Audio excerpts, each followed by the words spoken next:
நானும் உங்க அப்பாவும் கல்யாணம் பண்ணிக்கிட்டு முதல்ல வாழ்ந்த வீடுடி இது. வாழ்க்கையில பார்த்த நல்லது கெட்டது எல்லாத்துக்கும் சாட்சியா இருந்த வீடு. எங்கேயே இருந்திருக்கலாம். உங்க அப்பாவும் அதைத்தான் ஆசைப்பட்டாரு. நான் தான் விடாப்படியா அவரை எங்க ஊருக்கு வாங்கன்னு கூட்டிட்டு போயிட்டேன்.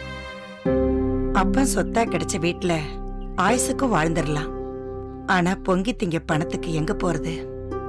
2 வேலி நிலத்தை வாங்கி போடுவோம், நாமளே விவசாயம் பண்ணுவோன்னு சொல்லி சொல்லி அவர் மனசை கரைச்சேன்.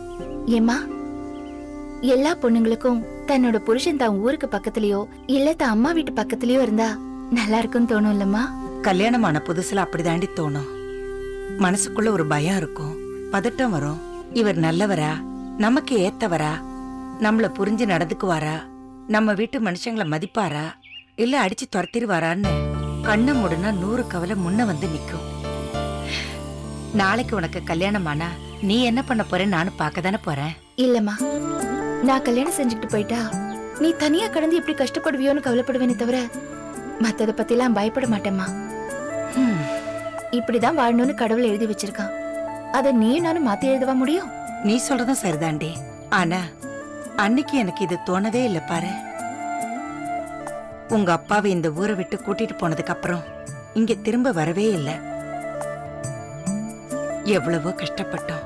சொந்தக்காரங்கன்னு யாரையெல்லாம் பெருசா நினைச்சேனோ எல்லாரும் இருந்த இடம் தெரியாம காணாம போயிட்டாங்க.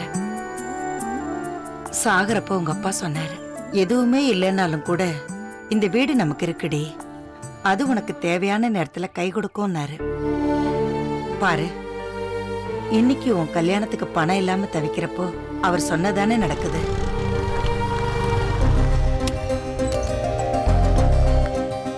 வாங்க அண்ணே. வணக்கம்மா. ரெஜிஸ்டர் ஆபீஸ்ல இருந்து வீட்டுக்கு போய் பணம் எடுத்துட்டு வந்து கொஞ்சம் லேட் ஆயிடுச்சு. வாங்க, உள்ள வாங்க. பரவாயில்ல அண்ணே. இல்ல, அதுக்காக வீட்டு வாசல்ல வச்சா பணத்தை கொடுக்க முடியும்? உள்ள வாங்க. இல்ல அண்ணே, உள்ள வந்தா பழச நினைச்சு மனசு கொஞ்சம் கஷ்டமா இருக்கும். சரி, பரவாயில்லம்மா. நம்ம பேசின பணம் இதுல இருக்கு. இந்தம்மா. ரொம்ப சந்தோஷம் அண்ணே. பொண்ணு கல்யாணத்துக்காக தான் இந்த வீட்டை வித்தேன். அவசர தேவைதான். ஆனா உங்களை மாதிரி நல்ல மனுஷனுக்கு வித்தேங்கிற திருப்தி எனக்கு இருக்கு. என்னங்க நீங்க வீட்டை வித்து புதுசா 2 உறவு வாங்கினதா நினைச்சுக்கங்க. என்ன அப்படி பாக்குறீங்க? என்னையும் என் சம்சாரத்தையும் தான் சொல்றேன். என்னைக்கு இருந்தாலும் இது உங்க வீடுமா. எப்ப வந்தாலும் உங்களுக்கு நாங்க 2 பேரும் இருக்கோம். பணத்தை எண்ணிக்கங்க. ஐயோ, அதெல்லாம் சரியாத்தாங்க இருக்கும். எதுக்குங்க எண்ணிக்கிட்டே? அப்படி இல்லம்மா, நம்பிக்கை வேற யதார்த்தம் வேற. ஒரு 5-10 கூட குறைய இருந்துச்சுன்னா மனசுல சுருக்குன்னு ஒரு எண்ணம் விழுந்துரும். நானும் மனுஷன் தானே, எண்ணிக்கங்க. இல்லைண்ணே, சரியாதான் இருக்கும். என் வீட்டுக்கார் போனதுக்கு அப்புறம் எனக்கு வாழ்க்கையில எதுவுமே இல்லாம ஆயிடுச்சு. என் பொண்ணு கல்யாணத்தை மட்டும் நல்லபடியா முடிச்சிட்டேன்னா நானும் நிம்மதியா போய் சேர்ந்துருவேன். அடடா, என்னம்மா இப்படி எல்லாம் பேசுறீங்க? நாளைக்கே உங்க வீட்டுல மாப்பிள்ளை, சம்பந்தி வீட்டுக்காரங்க, பேரன் பேத்தின்னு ஓஹோன்னு இருக்க போறீங்க. இந்த மாதிரி 100 வீடு உங்க பொண்ணு வாங்குவா பாருங்க. சரிண்ணே, நாங்க கிளம்புறோம். கோயம்புத்தூருக்கு போய் நகை நட்டெல்லாம் வாங்கணும். இன்னும் 2 நாள்ல கல்யாணத்தை வச்சிருக்கேன். நிறைய வேலைங்க இருக்கு. என்ன பண்றது, எல்லாம் எங்க நேரம்.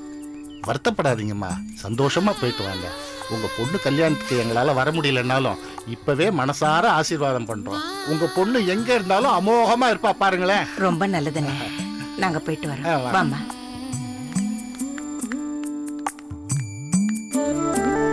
அம்மா, என்னம்மா நின்னுட்ட? அவ்வளவுதான் இல்ல அம்மா, இந்த வீடுதாம்மா நகையா மாறி என் வாழ்க்கையாவும் உன் சந்தோஷமாவும் ஆக போகுதில்ல. வருத்தப்படாம வாமா. வா வாமா. ஆமாடா, நான் சென்னைக்கு தான் கிளம்பிட்டு இருக்கேன். சரி, ரைட்டு, நான் அப்புறமா பேசுறேன். டேய் பாசு, இத்தனை நாள் கழிச்சு என் மருமக ஜெயில இருந்து வராடா. அவ எப்படி இருந்தாலோ என்ன சாப்பிட்டாலோ என்னமோ, நீ போய் கோழி வாங்கிட்டு வந்துடுறா. வாய்க்கு ருசியா சமைச்சு போட்டுடுறேன். அமுதாவை இங்க கூட்டிட்டு வர போறோன்னு யாரு உங்ககிட்ட சொன்னது? என்னடா சொல்ற? தப்பா நினைச்சுக்காதம்மா. பாசமா இருந்தாலும் சரி கோவமா இருந்தாலும் சரி அதை ஒரு அளவோட காட்டணும். அமுதா ஜெயில இருந்தது வேதனையா தான் இருந்திருக்கும். ஆனா அவ இங்க இருக்கும்போது நீ பேசின பேச்சோட வலி அதை விட அதிகமா இருக்கும்.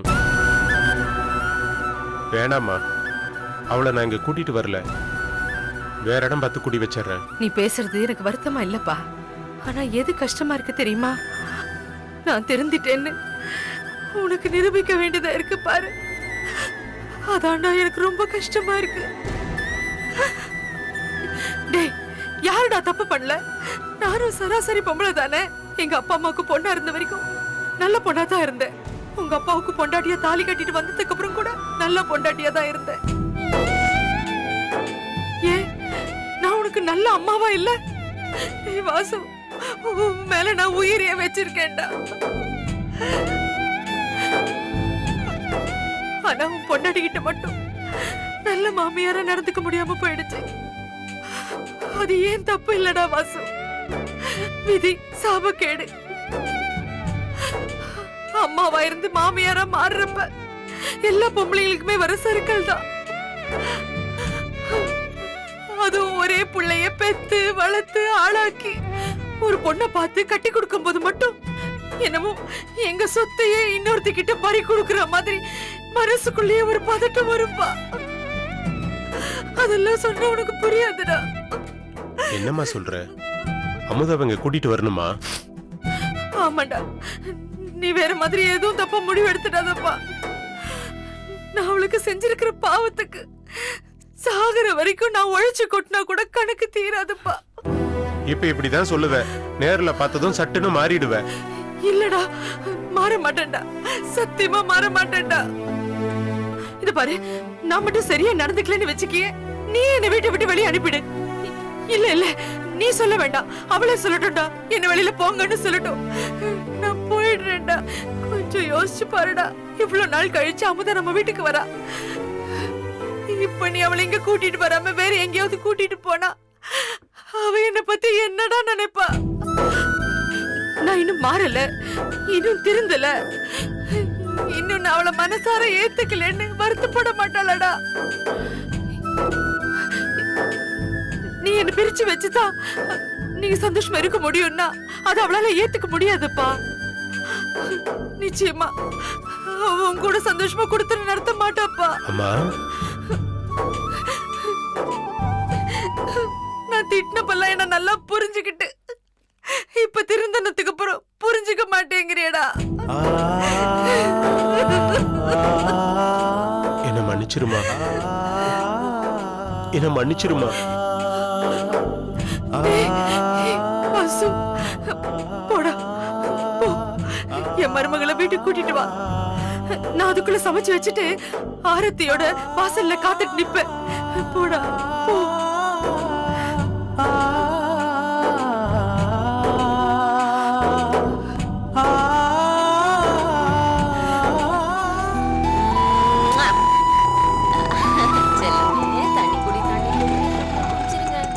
இந்தாங்க.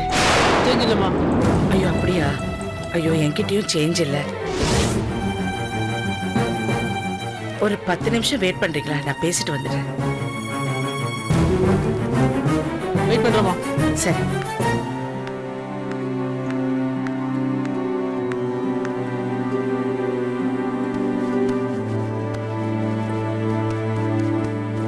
அண்ணே, வா செல்லம்மா. எப்படி இருக்கீங்க? நல்லா இருக்கேன். நீ நல்லா இருக்கியா? அத்தை மாமா யாரும் இல்ல? இருக்காங்க. இல்ல, வெளியே போயிருக்காங்க. ஏன் அண்ணே ஒரு மாதிரியா இருக்கீங்க? இல்லையே, ஒரு மாதிரி இல்லையே. காலையில இருந்து ஒரே வேலை, அதான். குழந்தைங்க? செல்லம்மா நீ உட்காரு, நான் இதோ வரேன்.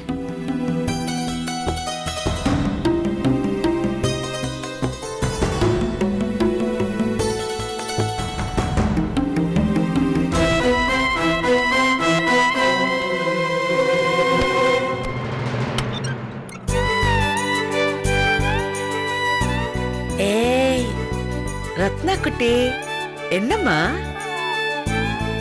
ரத்னா, ஐயோ, என்ன ரத்னா? என்னம்மா? வா வா வா என்கிட்ட. என்ன ஆ? இங்க பாரு செல்லம், என் கூட வரியா? என் கூட வரியா? அம்மா இல்ல, அத்தேன்னு சொல்லு. சரியா சொல்லு. ஐயோ சரி, நீ அம்மானே கூப்பிடு. சரியா? ஆ சாப்பிடுறியா? என் கூட வீட்டுக்கு வரியா? அங்க 2 தங்கச்சி பாப்பா இருக்காங்க, அவங்க வந்து பாக்குறியா? வந்து விளையாடுறியா? சரியா? அக்கா, என்னக்கா இது? குழந்தைய அவகிட்ட கொடுத்துட்டு இங்க நின்னு என்ன பண்ணிட்டு இருக்கீங்க? என்னக்கா முழிக்கிறீங்க? குழந்தைய அங்க செல்லம்மா வச்சிட்டு இருக்கா. இல்லையே, ரூம்ல தானே விட்டு வந்தேன். நல்லா விட்டுட்டு வந்தீங்க. குழந்தைய செல்லம்மா தூக்கி வச்சு கொஞ்சிட்டு இருக்கா. குழந்தை வேற அவளை அம்மா அம்மான்னு கூப்பிடுது. நைசா குழந்தை கிட்ட வீட்டுக்கு வரியான்னு வேற கேக்குறா. போய் குழந்தைய தூக்குங்க, போங்க.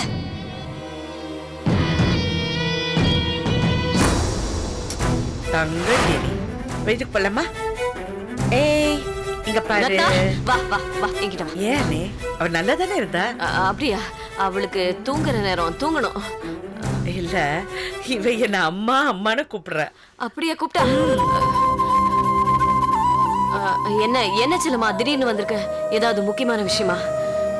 ஒன்னும் இல்ல அண்ணே, எல்லாரும் குடும்பமா பழனிக்கு போறோம், சொல்லிட்டு போலான்னு வந்தேன். போயிட்டு வாங்க, நல்ல விஷயம் தானே. நல்லபடியா சாமி கும்பிட்டு வாங்க. அந்த குழந்தை வேற கிடைச்சிருச்சாமே, மாமா சொன்னாரு. ஆமா, குழந்தை நல்லா இருக்கா? வசதி இல்லாத வீட்டுல வளர்ந்தாலும் ஏதோ அவங்களால முடிஞ்ச வரைக்கும் நல்லா பாத்துருக்காங்க. இப்பதான் குழந்தை உன்கிட்ட வந்துருச்சே, நீ நல்லபடியா பார்த்து வளர்த்துருவ.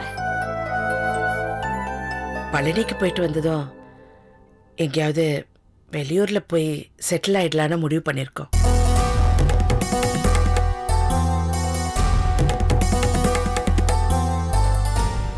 ஏன் செல்லம்மா, ஏன் இந்த முடிவு?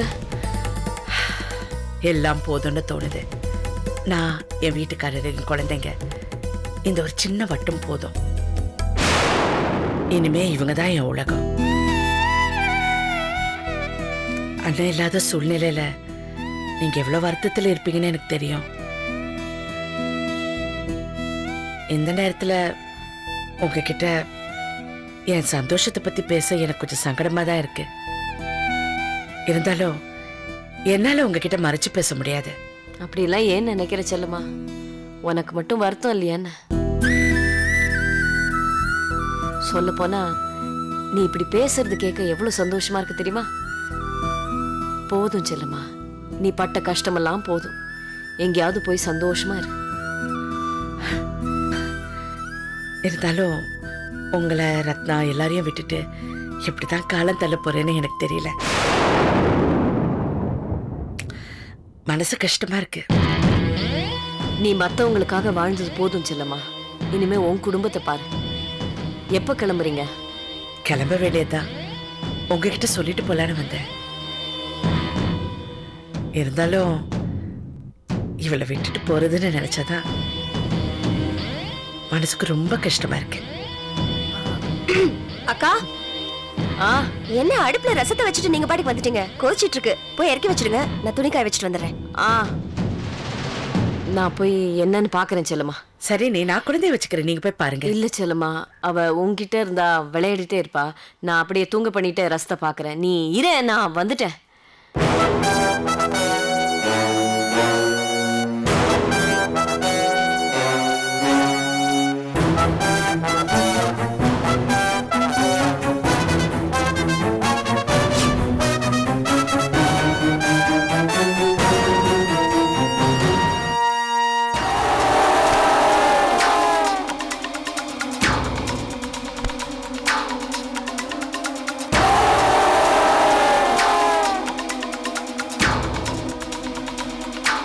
நெல்லு, என்ன பயமா? ஒதுங்கி ஒதுங்கி போற? நேருக்கு நேரம் என்ன பார்க்க முடியல. எனக்கு என்ன பயம்? ஒரு நாள கடத்தப்பட்ட என் குழந்தை மறுபடியும் கிடைச்சிருச்சே. இது பாருங்க, திரும்ப திரும்ப நான் தான். நிறுத்து. எல்லா விஷயம் எனக்கும் தெரியும். தெரிஞ்சு நான் ஏன் அமைதியா இருக்கேன் தெரியுமா? என் அண்ணன் குடும்பத்தை அண்டி வந்துட்டேங்கிற ஒரே காரணத்துக்காக தான். உன்னை பத்தின விஷயம் வெளியே தெரிஞ்சா அது என் அண்ணன் குடும்பத்துக்கு தான் அசிங்கம். அதனால தான் நான் பொறுத்துக்கிட்டு இருக்கேன். இல்ல பச்சை குழந்தைய கடத்தி 2 வருஷமா என்ன தவிக்க விட்டியே. நிச்சயமா உனக்கு அந்த கடவுள் தண்டனை கொடுப்பாரு. நீ கால் வச்ச இடம்லாம் உருப்படாதுன்னு எனக்கு தெரியும். ஆனா என் அண்ணி உன்னை அநியாயத்துக்கு நம்புறாங்க. அவங்க ஒரு நல்ல ஆத்மா. அவங்கள ஏதாவது நீ தொந்தரவு செஞ்ச அப்புறம் நான் சும்மா இருக்க மாட்டேன். இத பாருங்க, நான் யாரையும் தொந்தரவு பண்ண வரல. நான் யாரு எப்படிப்பட்டவன்னு எங்க அக்காவை கேளுங்க, அவங்களுக்கு தெரியும். உன்னை பத்தி விஷயம் தெரிஞ்சிருதா, உண்மை தெரிஞ்சிருதா, நிச்சயமா அவங்க வாழ்க்கையோட பங்கு போட்டிருக்க மாட்டாங்க. அவங்களுக்கு குழந்தை மனசு. அப்படியா? ரொம்ப சந்தோஷம். கிளம்புங்க. ஏய், உன் உத்தரவு எனக்கு தேவையில்லை. இங்க பாரு, இந்த உருட்டுறது, மிரட்டுறது, கடத்துறது, நாடகம் போடுறதெல்லாம் இதோட விட்டுடு. உன்னால என் அன்னைக்கு ஏதாவது கஷ்டம்னு எனக்கு தெரிஞ்சது, ஒன்னா அழிக்கிறது தான் என்னோட அடுத்த குறிக்கோளா இருக்கும். என்ன மிரட்டுறீங்களா? இல்ல, எச்சரிக்கிறேன். அண்ணன் இல்லாம அண்ணி எப்படி இருக்க போறாங்கன்னு ஒரு பக்கம் எனக்கு கவலைதான். ஆனா ஒன்ன பக்கத்துல வச்சுக்கிட்டு எப்படி வாழ போறாங்கன்னு பயம்தான் எனக்கு இருக்கு. அவங்க வெகுளித்தனத்தை யூஸ் பண்ணி அவங்கள கரையா மாதிரி அரிச்சிடாத. இது பாருங்க, உங்களோட கற்பனைக்கும் அர்த்தம் இல்லாத பயத்துக்கும் என்னால பதில் சொல்லிட்டு இருக்க முடியாது. என்னை பத்தி அக்காவுக்கு நல்லா தெரியும். அவங்கள எப்படி பாத்துக்கணும்னு எனக்கு நல்லா தெரியும். நீங்க உங்க வேலையை பார்த்துட்டு போங்க. போகத்தான் போறேன். ஆனா ஒரே அடியா மறந்துட்டு போறேன்னு மட்டும் நினைக்காத. உலகத்துல எந்த மூலையில இருந்தாலும் என் அண்ணியும் ரத்னாவும் நினைச்சுக்கிட்டு தான் இருப்பேன். அவங்க விடுற மூச்சு காத்து கொஞ்சம் வேகமா வந்தா கூட நான் எங்க இருந்தாலும் அது என் மேலதான் வந்து விழும். அந்த நிமிஷத்துல இருந்து உன் கவுண்ட் டவுன் ஸ்டார்ட் ஆயிடுச்சுன்னு நீ முடிவு பண்ணிக்க. திருட்டுத்தனமா செஞ்சுட்டு சொல்லாம மறைக்கிறது ஓன் ஸ்டைல். வெளிப்படையா சொல்லிட்டு செஞ்சு காட்டுறது என் ஸ்டைல்.